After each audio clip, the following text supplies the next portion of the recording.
નમસ્કાર દોસ્તો, ગુજરાતનું ખૂબ જ જૂનું ભજન છે વીજળીના ચમકારે મોતીડા પરોવેલો પાનબાઈ. હવે આ વીજળીનો ચમકારો મોતીડા પરો આ શું છે? હવે જેમ કે તમે મોતી અને દોરો લઈને બેઠા છો, એક વીજળીનો ચમકારો થાય એ સમયે તમે મોતી પરોવી શકો, બાકી અંધારું જ છે. તો એ શેના સંદર્ભમાં કહેવાયું છે? આ ભજનનો અર્થ શું છે એની ચર્ચા કરીએ આજે આપણે.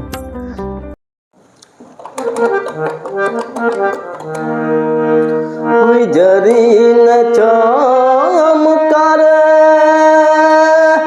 મોતીડા પરોવેલો પાનબાઈ, અચાનક અંધારા થાશે જી, જોત રે જોતામાં દિવસો વયા જાશે પાનબાઈ.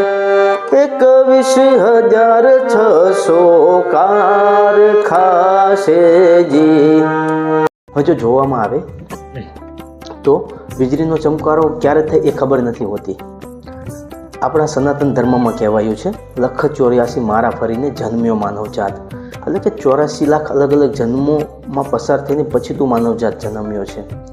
તો 84 લાખ જન્મ લેતા કેટલો સમય લાગેલો છે? બહુ બધો, ઘણા વર્ષો, હજારો કરોડો વર્ષો. હવે એમાંથી એક માનવ જન્મ મળ્યો છે.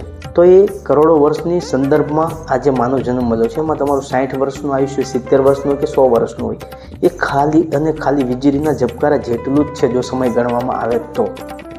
આપણે હાલ ઇતિહાસ વાંચીએ ત્યારે આંગળીના ટેરવે આપણે સદીઓ ગણીએ છીએ કે 11મી સદીમાં આ શાસક હતો, 12મી સદીમાં આ હતો, 13મી સદીમાં આ થયું, 14મી 15મી સદીમાં અકબરને એ લોકો આવ્યા.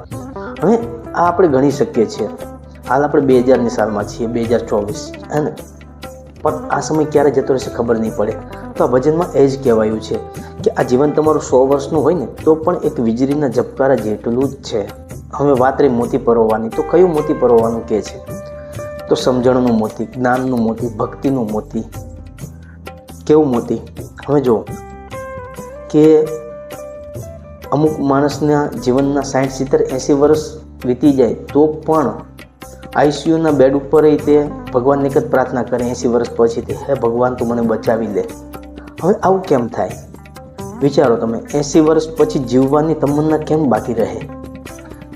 શરીર સાથ નથી આપતું, સ્વાસ્થ્ય સાથ નથી આપતું, જીવીને કંઈ કરવાના ખાસ કામો પણ બાકી નથી હોતા, તો પણ આવું કેમ થાય?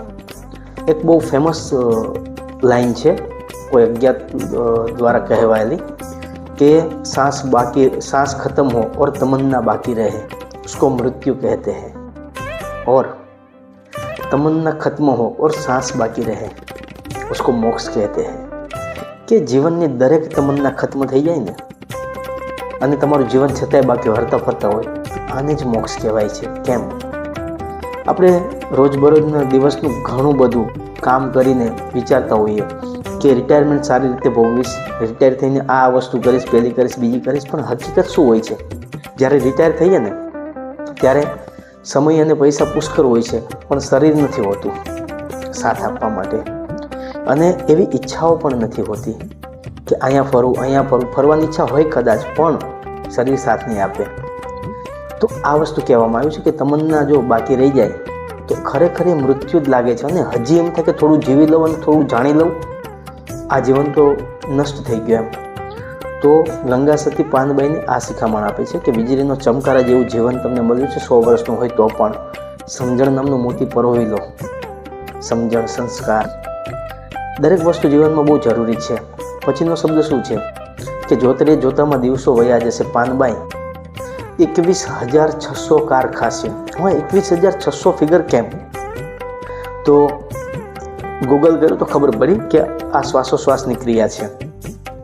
શ્વાસની મનુષ્યની એવરેજ 17,000થી લઈને 24,000 છે. 24 કલાકમાં એટલી વખત આપણે શ્વાસ લઈએ છીએ ઓન એન એવરેજ. તો 17,000, 24,000 આ બંનેની વચ્ચેનો ફિગર છે ઓલમોસ્ટ, હે ને? તો જ્યારે સમયની કોઈ ગણતરી નથી, ઘડિયાળ કે વોચ કે સમયનો કોઈ ઇન્વેન્શન નહીં થયું હોય, ત્યારે ગંગા સતી પાનબાઈએ ગણતરી કરી હશે શ્વાસની કે 24 કલાકના આટલા શ્વાસ છે, આ કાર ખાઈ જશે. કાર એટલે સમય. આ સમય તમારો જતો રહેશે, ખબર નહીં પડે. તો સમજણ નામનું મોતી છે, જ્ઞાન નામનું મોતી છે, આ પરોવાનો પ્રયત્ન કરો. વીજળીનો ચમકારો ક્યારે થશે એ ખબર નહીં પડે, અત્યારે થઈ ગયો છે તો હાલ તમે એ મોતી પરોવાનો પ્રયત્ન કરો. હવે ગંગા સતી કોણ છે, પાનબાઈ કોણ છે, એની આપણે ચર્ચા નેક્સ્ટ વિડીયોમાં કરશું. Thank you so much.